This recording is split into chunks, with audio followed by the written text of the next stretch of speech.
오늘 여러분들과 회상이 아닌 재현이라는 제목으로 하나님의 말씀을 함께 나누기 원합니다. 메멘토 모리, 이 말을 들어보신 적이 있으십니까? 네, 이 말은 라틴어로 죽음을 기억하라라는 뜻을 가지고 있습니다. 이 메멘토 모리와 관련되어 가장 유명한 유래가 있다면 바로 2000년 전 로마 공화정의 개선식에서 비롯되었다는 이야기일 것입니다. 옛 고대 로마에서는 원정에서 승리를 거두고 개선하는 장군의 시가행진인 개선식이 있었습니다. 이 개선식은 승리한 장군의 최고의 명예이며 성대한 축하 행사였습니다. 백마 4마리가 끄는 전차를 타고 광장을 가득 메운 로마 시민들의 환호에 손을 흔들며 장군은 승리의 기쁨을 맛보게 됩니다. 그러나 그 전차에는 장군만 타고 있는 것이 아닙니다. 바로 노예 한 사람이 그 장군 뒤에 탑승하여 환호하는 대중의 소리 가운데에 끊임없이 외칩니다. 메멘토 모리, 메멘토 모리. 자신의 최고의 명예를 가진 순간에 사람들의 성대한 축하 행사 중에 노예는 왜 이 말을 외쳤을까요? 이것은 바로 승리에 도취한 장군을 향해 겸손을 잊지 말라는 준엄한 소리이기도 하며 영광의 순간에도 유한한 인간임을 잊지 말고 교만해지려는 인간의 관성에 경각심을 일깨우는 말입니다. 죽음을 기억하라. 전쟁에서 승리했다고 너무 우쭐대지 마라. 오늘은 개성장군이지만 언젠가는 너도 죽는다. 이 메멘토 모리는 많은 시간이 흘러도 여전히 사람들에게 많은 철학적, 예술적 영감을 주고 있습니다. 특별히 이 메멘토리와 연관되어 있는 작품을 하나 소개한다고 하면 바로 1533년 한스 홀바인이 그린 대사들이라는 작품입니다. 그 시대에도 여전히 인생의 덧없음과 죽음의 유한함은 미술가들의 큰 주제이기도 하였습니다. 특히 이 죽음을 기억하라는 뜻의 메멘토 모리는 화가들 사이에서도 널리 퍼져 있었고 한스 홀바인도 이러한 영향을 받게 됩니다. 이 대사들이라는 작품에서 많은 것을 다룰 수는 없지만 이 그림에서 무엇보다 우리의 눈을 사로잡는 것이 있다면 바로 바닥의 모자이크 문양 위 대각선으로 공중에 떠 있는 기한 모양의 왜곡된 그림을 그려 넣었다는 점입니다. 그리고 이 왜곡된 그림을 자세히 살펴보면 바로 해골이라는 것을 알 수 있습니다. 사실 이 그림을 일반적인 시점에서 보면 이 이미지는 전혀 해골처럼 보이지 않습니다. 그러나 화가가 설정해 놓은 특정한 시점에서 보면 금세 해골로 변해버립니다. 그 시점은 그림이 거의 안 보일 만큼 오른쪽 가장자리로가 해골을 내려보다는 시점입니다. 이 시점을 제하고는 어디서도 제대로 된 해골의 이미지를 볼 수 없습니다. 그렇다면 작가는 왜 젊고 명망 있는 지성인이요 당대 최고의 부와 권력을 가지고 있는 이 두 사람을 그리면서 해골의 이미지를 배치하고 있을까요? 작가는 바로 이 작품을 통해서 인생의 덧없음에 관하여 말하고 있기 때문입니다. 그런데 우리가 만약 이 대사들이라는 그림에서 단지 인생의 덧없음만 바라본다면 우리가 지금처럼 이 작품을 함께 나눌 필요가 없을 것입니다. 그러나 여전히 이 작품이 우리에게 큰 울림을 주고 걸작으로 남을 수 있었던 이유는 바로 인생은 덧없으니 세상 것을 쫓기보다는 더 큰 세계를 바라보라고 요청하는 작가의 숨겨둔 본질 때문일 것입니다. 그렇다면 작가가 숨겨둔 더 큰 세계란 무엇일까요? 그것은 바로 해골이 바라보고 있는 방향인 왼편에 위치한 커튼 뒤 가장자리 맨 위에 십자가에 달리신 예수님 상입니다. 한스 홀바인은 커튼 뒤에 십자가에 달리신 예수님 상을 통해 인생의 덧없음을 극복할 수 있는 유일한 길은 바로 십자가에 달리신 예수 그리스도이심을 말하고 있는 것입니다. 연극 무대와 같은 이 세상에 대하여 죽고 하나님에 대하여 다시 사는 진짜 삶, 즉 한스 올반이 사람들에게 말하고 싶었던 진실은 죽음을 기억하라는 것이 아닌 죽음을 뛰어넘으신 하나님을 기억하라는 메시지가 아닐까 합니다. 하나님을 기억하라. 오늘날 기독교에서 하나님을 기억하기 위해 지켜지는 예식이 있다면 오늘 함께 나눈 본문의 말씀인 유월절의 식사이자 최후의 만찬에서 유래된 주의 만찬일 것입니다. 오늘 본문에서는 기록되어 있지 않지만 같은 내용을 누가복음 22장 19절에서는 이렇게 기록하고 있습니다. 또 떡을 가져 감사기도 하시고 떼어 그들에게 주시며 이르시되 이것은 너희를 위하여 주는 내 몸이라 너희가 이를 행하여 나를 기념하라 하시고, 또한 고린도전서 11장 24절에서 25절 말씀 이렇게 이야기합니다. 축사하시고 떼어 이르시되 이것은 너희를 위하는 내 몸이니 이것을 행하여 나를 기념하라 하시고, 19회 또한 그와 같이 잔을 가지시고 이르시되 이 잔은 내 피로 세운 새 언약이니 이것을 행하여 마실 때마다 나를 기념하라 하셨으니, 이렇게 누가복음에서는 예수님께서 이를 행하여 나를 기념하라고 말씀하셨고, 사도 바울은 고린도전서에서 주의 만찬 예식을 통해서 이것을 행하는 가장 중요한 것은 예수님을 기념하는 것이라고 말하고 있습니다. 그러나 이 두 본문의 차이가 있다면 예수님께서 나를 기념하라고 하셨을 때에는 제자들이 예수님의 말씀을 이해하지 못했습니다. 그러나 사도 바울은 나를 기념하라고 하신 말씀의 의미를 이해하고 있다는 것입니다. 그렇다면 예수님께서는 왜 자신의 죽음을 앞두고 나를 기념하라고 제자들에게 말씀하셨을까요? 단순히 자신을 잊지 말라고 하시는 의미였을까요? 오늘 이 시간 나를 기념하라는 말씀에서 기념한다는 것이 어떤 의미가 있는지, 어쩌면 우리도 제자들과 마찬가지로 그 말씀의 의미를 이해하지 못하거나 본질을 잊어버리고 살아가고 있지는 않은지 우리는 스스로를 점검해 보아야 할 것입니다. 그렇다면 예수님께서 나를 기념하라는 말씀이 우리에게 주는 의미가 무엇입니까? 오늘 세 가지 측면에서 함께 살펴보고자 합니다. 첫째로, 예수님께서 나를 기념하라는 말씀이 우리에게 주는 의미는 무엇입니까? 하나님의 구원의 사역을 지금도 경험해야 한다는 것입니다. 우리가 흔히 사용하는 기념이라는 말에 한자의 의미를 보면 잊지 않고 생각하다라는 뜻을 가지고 있습니다. 만약 우리가 이런 의미에서 주의 만찬의 예식을 행한다면 예수 그리스도와 하나님의 구원의 사역에 관한 십자가 사건을 단지 회상만 한다는 의미를 갖게 됩니다.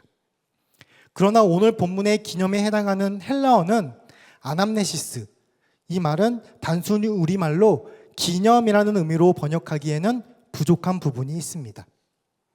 이 아남네시스는 과거를 추억하고 회상한다는 뜻이라기보다는 과거의 사건을 기억함으로써 이를 현재화한다는 재현의 의미에 더 가깝습니다.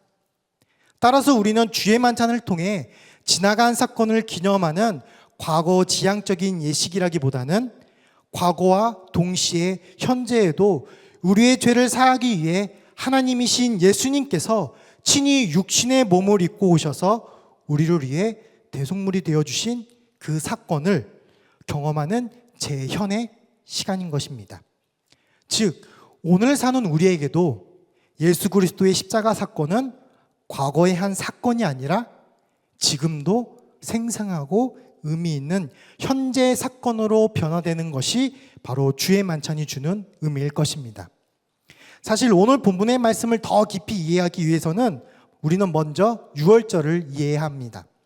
왜냐하면 주의 만찬의 시작은 예수님이 유대교 지도자들에게 잡히시던 날에 행했던 유월절 식사에서부터 유래했기 때문입니다.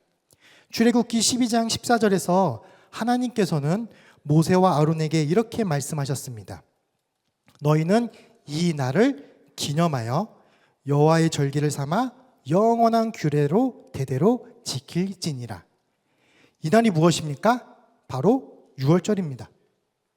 유월절은 이스라엘 백성들이 애굽의 노예 생활을 하고 있었을 때에 하나님께서 이스라엘 백성들을 애굽에서 건져내시고 구원하신 하나님의 은혜에 감사드리기 위해 지켜진 절기였습니다. 그래서 여전히 오늘날에도 유대교에서는 이 유월절이 매우 중요한 절기 중 하나입니다. 그리고 이 유월절 날에 먹는 음식이 무엇이었습니까? 바로 어린 양과 무교병과 쓴 나물이었습니다. 그런데 왜 하나님께서는 그 많고 많은 음식 중에서 어린 양과 발효되지 않는 빵, 그리고 아무런 양념도 치지 않는 쓴 나물을 먹게 하시면서 이 날을 기념하라고 하셨을까요? 이 날을 기념하라고 하셨으면 그 당시 세상에서 제일 귀한 음식을 준비하고 먹으라고 하시던가, 아니면 하나님께서 만나와 같은 새로운 신비한 음식을 주시거나 했으면 더욱더 하나님을 잊지 않고 기억할 수 있지 않았겠습니까? 그런데 하나님은 그렇게 하지 않으셨습니다. 왜냐하면 유월절의 의미는 바로 너희들이 행한 것이 아무것도 없다 이기 때문입니다.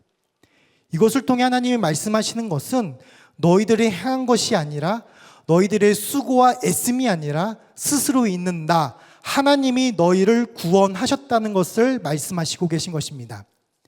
이것을 하나님은 무교병과 쓴 나물을 통해서 무엇인가 의미를 부여하는 것으로 강조하신 것이 아니라, 인간들이 부여할 수 없는 어떠한 형태의 의미도 없애시고 오직 하나님만 드러내시고자 하신 것입니다. 하나님이 강조되고 드러나는 것, 이것이 바로 기독교이며 이것이 기독교의 가장 큰 특징인 것입니다. 오늘 본문 말씀 마태복음 26장 28절에서 29절 말씀을 저희 다 함께 한 목소리로 읽어보도록 하겠습니다. 이것은 죄 사함을 얻게 하려고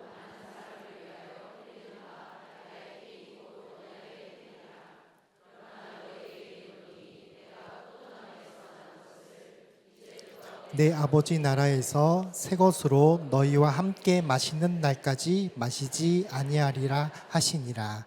아멘. 주의 만찬의 떡과 포도주도 마찬가지입니다.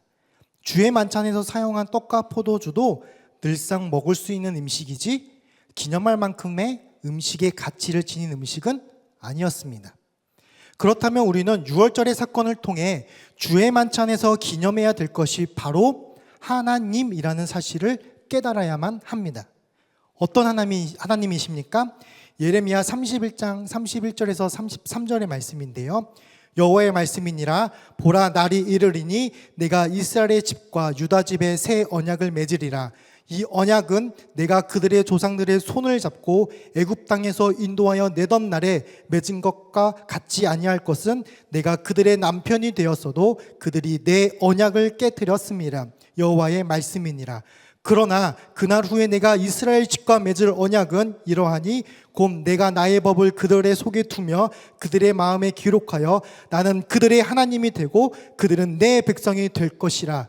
여호와의 말씀이니라. 아멘이십니까? 그 언약의 피가 무엇입니까? 나는 하나님을 잊고 하나님의 언약을 파기하고 나는 하나님을 버렸지만 그 하나님께서는 나와 여러분들과 한 언약을 기억하시고 그 언약을 다시 세우시겠다고 말씀하시는 것입니다. 나는 그를 버렸지만, 우리는 그의 몸을 찢고 피를 흘리게 했지만 그는 우리의 모든 죄악을 감당하시고 십자가에 못 박혀 죽으시겠다고 하시는 것입니다. 누가요? 예수님께서요. 지금 제자들이 이 떡과 포도주를 먹고 마시면서 내가 이렇게 이해하는 것을 너희는 이해하지 못해도 나는 나의 일을 이루시겠다는 하나님의 구원을 선포하시는 것입니다. 내가 다시 너희의 하나님이 되고 너희는 내 백성이 될 것이니라. 하나님께서는 구원을 선포하십니다. 성도 여러분, 예수님께서는 오늘도 우리에게 동일하게 말씀하시고 계시는 것입니다. 나를 기념하라. 그 말은 단지 2000년 전 예수 그리스도의 십자가 사건이 역사적으로 끝난 사건이 아니라 지금도 오늘도 여전히 하나님은 우리를 위해 일하시고 있다는 사실을 말씀해 주시고 있는 것입니다. 하나님은 자신을 떠난 자녀들이 다시 자신에게 돌아오기까지 끝까지 하나님께서는 구원의 사역을 이루어내실 것입니다. 기독교는 죽어있는 종교가 아니라 지금도 살아 움직이는 종교라는 사실을 기억하시기 바랍니다. 그렇다면 여러분, 하나님의 구원의 사역을 지금도 우리는 경험해야 합니다. 내가 구원받은 백성임을 지금도 살아내야 하는 것입니다. 그분이 지금 나의 하나님이 되심을 고백해야 되는 것입니다. 태초부터 지금까지 구원의 사역을 이루시고자 하는 하나님의 일하심은 오늘을 사는 우리에게 예수 그리스도의 십자가 사건은 과거의 한 사건이 아니라 지금도 생생하고 의미 있는 현재 사건으로 변화되는 것이 바로 주의 만찬이 주는 의미일 것입니다. 둘째로, 예수님께서 나를 기념하라는 말씀이 우리에게 주는 의미는 무엇입니까? 복음의 삶을 살아야 한다는 것입니다. 본문 말씀 26절에서 27절 말씀입니다. 그들이 먹을 때에 예수께서 떡을 가지사 축복하시고 떼어 제자들에게 주시며 이르시되 받아서 먹으라, 이것은 내 몸이니라 하시고, 또 잔을 가지사 감사기도 하시고 그들에게 주시며 이르시되 너희가 다 이것을 마시라. 사도 바울은 이 본문을 고린도전서 11장 26절에서 이렇게 말하고 있습니다. 너희가 이 떡을 먹으며 이 잔을 마실 때마다 주의 죽으심을 그가 오실 때까지 전하는 것이니라. 아멘이십니까? 성도 여러분, 주의 만찬은 단순히 내가 받은 은혜의 시간을 기억하고 회고하는 것이 아닙니다. 은혜를 입은 자로, 그 은혜를 받은 자로서 살아내는 것, 이것을 말하고 있는 것입니다. 예수님께서 우리를 위해 십자가에서 죽으심이 단지 우리 가슴에 새기는 것으로 그치는 것이 아니라 우리의 입술로 전하고 삶으로 보여주는 믿음의 실천을 이루어내야 하는 것입니다. 내가 거하는 삶의 모든 자리에서 복음으로 살아가는 것, 이것이 바로 나를 기념하라는 예수님의 말씀일 것입니다. 앞서 유월절에 대해서 나누었습니다. 그렇다면 여러분, 이스라엘 백성들은 이 유월절을 잘 지켜 행했을까요? 열왕기하 23장 22절에서 23절에 정말 재밌는 말씀이 기록되어 있습니다. 사사가 이스라엘을 다스리던 시대부터 이스라엘 여러 왕의 시대와 유다 여러 왕의 시대에 이렇게 유월절을 지킨 일이 없었더니 요시야 왕 18번째 해에 예루살렘에서 여호와 앞에 이 유월절을 지켰더라. 이 말이 무엇입니까? 40년의 광야 생활을 보내고 약속의 땅 가나안 땅에 들어가서 가나안 땅의 소산을 먹게 되자 이제 그들은 하나님이 하신 일들을 잊고 하나님의 뜻을 버리고 도리어 가나안 땅의 신들을 섬기고 그들의 삶의 문화를 배우며 살아갔다는 것입니다. 이스라엘 백성들은 하나님께서 그들에게 베풀어 주셨던 모든 구원의 삶을 살아가지 못했던 것입니다. 가나안 땅을 정복한 후 여호수아가 분명히 이스라엘 백성들에게 무엇이라고 이야기했습니까? 그러므로 너희는 크게 힘써 모세의 율법책에 기록된 것을 다 지켜 행하라. 그것을 떠나 우로나 좌로나 치우치지 말라. 여호수아는 이스라엘 백성들에게 다 지켜 행하라고 말씀했습니다. 그리고 여호수아가 110세에 죽고 나서 성경에는 이런 말씀이 기록되어 있습니다. 사사기 2장 10절인데요. 이 말씀 함께 읽어보도록 하겠습니다. 시작. 그 세대의 사람도 다 조상들에게로 돌아갔고 그 후에 일어난 다른 세대는 여호와를 알지 못하며 여호와께서 이스라엘을 위하여 행하신 일도 알지 못하였더라. 이스라엘의 이 슬픈 현실은 오늘날 우리에게도 동일한 경각심을 주게 됩니다. 그들도 우리와 마찬가지로 하나님의 구원의 은혜를 받았지만 그 은혜를 전하지 않았고 지켜내지 못했고 결국 잊어버리게 됩니다. 그 결과 여호와를 알지 못하는 세대가 등장하게 됩니다. 성도 여러분, 이것은 단지 이스라엘의 문제만이 아닙니다. 어쩌면 이것은 오늘 우리의 이야기일 수도 있습니다.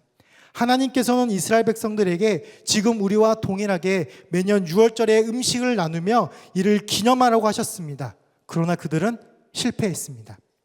여러분, 우리가 예수 그리스도의 죽으심을 1년에 한 번 그리고 그 한 번만을 회상하는 것에 그치고 우리가 말로만 기념하고 삶으로 재현하지 않는다면 이스라엘의 여호와를 알지 못하는 세대처럼 우리의 자녀 세대, 다음 세대는 예수님의 복음을 알지 못할 것입니다. 고린도후서 5장 15절의 말씀을 함께 읽도록 하겠습니다. 그가 모든 사람을 대신하여 죽으심은 살아있는 자들로 하여금 다시는 그들 자신을 위하여 살지 않고 오직 그들을 대신하여 죽었다가 다시 살아나신 이를 위하여 살게 하려 함이라. 복음은 단지 교리적인 지식이 아니라 생명을 변화시키는 능력입니다. 복음을 안다는 것은 곧 예수님을 믿고 따르며 그분이 우리에게 행하신 일들을 증거하며 살아내는 것입니다. 우리는 예수 그리스도가 우리의 죄 때문에 죽으셨다는 사실을 삶으로 전할 수밖에 없는 하나님의 은혜를 입은 자들입니다. 거기에는 우리의 어떤 수고와 노력도 존재하지 않습니다. 오직 하나님의 일하심, 하나님의 은혜만 강조됩니다. 따라서 우리는 그 한량없는 은혜를 주시기 위해 십자가에서 죽을 수밖에 없었던 그 예수님을 증거하는 삶을 살아가는 복음의 증인이 되어야 합니다. 이는 목회자나 선교사만의 사명이 아닙니다. 주의 만찬에 참여한 모든 그리스도인의 부르심입니다. 이 사명을 외면한 채 주의 만찬을 반복한다면 우리는 껍데기만 있는 신앙에 머무를 수밖에 없습니다. 에베소서 3장 7절의 말씀인데요. 이 복음을 위하여 그의 능력이 역사하시는 대로 내게 주신 하나님의 은혜의 선물을 따라 내가 일꾼이 되었노라. 우리는 오늘 본문을 통해 예수께서 나를 기념하라고 하신 말씀을 온전히 이해하고 복음의 사명을 재현하는 삶을 살아가야 되는 것입니다. 그래야만 우리가 그렇게 이야기하는 다음 세대가 살아나가고 하나님의 나라를 이루어 나가게 될 것입니다. 세 번째로 예수님께서 나를 기념하라는 말씀이 우리에게 주는 의미는 무엇입니까? 사랑의 삶을 실천해야 한다는 것입니다. 무엇이요? 사랑의 삶을 실천해야 한다는 것입니다. 본문 말씀 28절입니다. 이것은 죄 사함을 얻게 하려고 많은 사람을 위하여 흘리는 바 나의 피 곧 언약의 피니라. 예수님께서는 우리의 죄를 대속하시기 위해 유월절에 어린 양이 되셨습니다. 예수님께서는 친히 자신의 몸을 찢으시고 피를 흘리심으로 구원을 위한 새롭고 완전한 언약을 맺으셨습니다. 그런데 왜 예수님은 자신을 십자가에 내놓으셨을까요? 로마서 5장 8절 말씀인데요. 이것은 한 목소리 저희가 크게 읽도록 하겠습니다. 시작.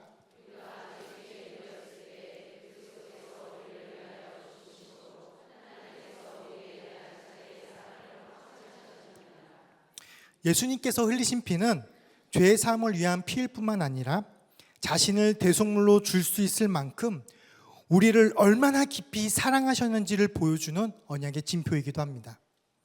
예수님의 사랑은 말씀으로만 주어진 것이 아니라 그의 몸과 피로 십자가를 통해 온전히 드러난 사랑이셨습니다.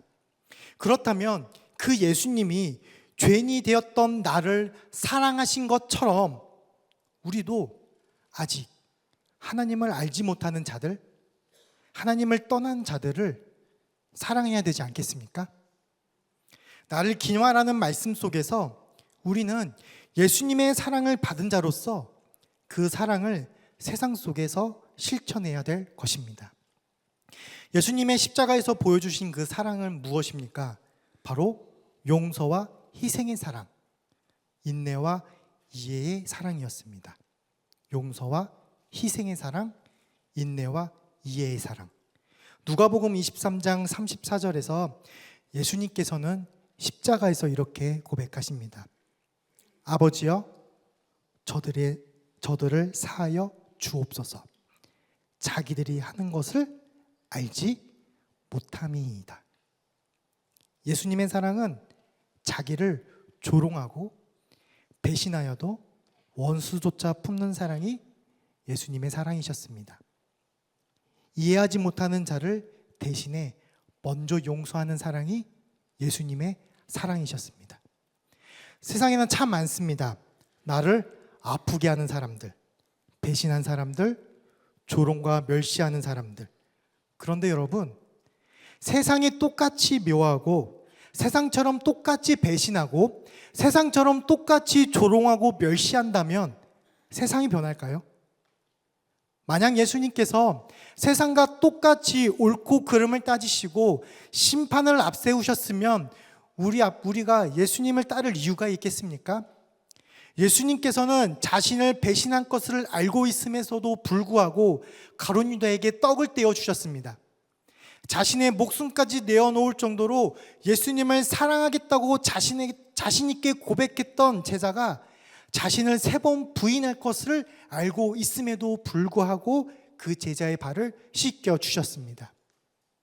모두가 다 자신을 떠날 것을 알고 있음에도 불구하고 예수님은 기꺼이 이해하고 인내하며 자신의 사랑을 확증해 주셨습니다.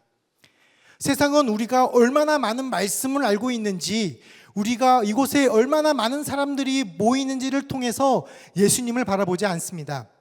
세상은 우리가 얼마나 사랑을 실천하는지로 예수님을 바라보게 됩니다. 내가 너희를 사랑한 것처럼 너희도 세상을 사랑할 수는 없을까? 예수님께서는 나를 기념하라는 말씀을 통해서 우리에게 이처럼 말씀하시고 계시는 것 같지 않으십니까? 요한복음 13장 35절의 말씀을 마지막으로 저희 다 함께 읽도록 하겠습니다. 시작. 너희가 서로 사랑하면 이로써 모든 사람이 너희가 내 제자인 줄 알리라. 아멘. 내 시간을 내어주고 내 자존심을 내려놓고 나의 편안함을 포기하고 누군가를 위해 손해볼 수 있는 사랑, 이것이 주의 만찬을 통해 우리가 실천해야 될 사랑이며, 사랑을 통해서 모든 사람이 우리가 예수님의 제자인 줄 알게 될 것입니다. 말씀을 마무리하며 오늘 본문 마태복음 26장 30절은 이렇게 마무리하고 있습니다. 그들이 찬미하고 감람산으로 나아가니라. 예수님께서는 주의 만찬을 마치시고 감람산으로 향했습니다. 그곳이 어디입니까? 고난이 기다리는 곳이며 주의 만찬을 마치시고 십자가의 길을 시작하는 자리셨습니다. 우리는 지난 금요일 주의 만찬을 함께 나누었습니다. 그러나 우리는 그 자리가 결코 우리끼리의 기억이나 회상으로 그치는 우리끼리의 잔치나 축제가 되어서는 안 될 것입니다. 떡을 떼고 잔을 마시는 자마다 세상이라는 현실 속으로 나아가서 지금도 살아 역사하시는 그 하나님의 구원의 사역을 동참하며 복음의 삶, 사랑의 삶을 살아내어야만 합니다. 예수님을 진정으로 기념한다는 것은 이 예배당에서 끝나는 삶이 아니라 우리의 일상 속에서 예수님을 다시 살아내는 삶이라는 사실을 기억하시기 바랍니다. 그리고 그 길 끝에서 우리를 기다리시는 부활의 주님과 우리는 다시 영원히 만나게 될 것입니다. 회상이 아닌 재현, 이 삶을 살아가시기를 주님의 이름으로 축복합니다.